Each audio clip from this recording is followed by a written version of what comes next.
अरे बाळा, किती विचार करशील? थकला नाहीस अजून?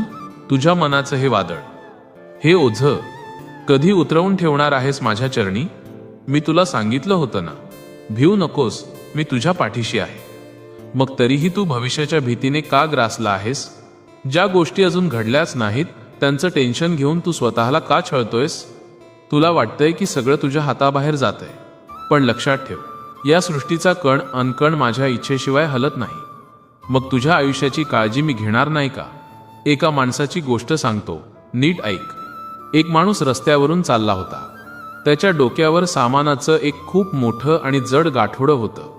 चालता चालता तो खूप थकला होता. इतक्यात तिथून एक गाडी चालली होती. गाडीवाल्यानं दया दाखवून त्या माणसाला गाडीत बसवलं. तो माणूस गाडीत बसला खरा, पण त्याने आपल्या डोक्यावरचं ते जड गाठोडं खाली उतर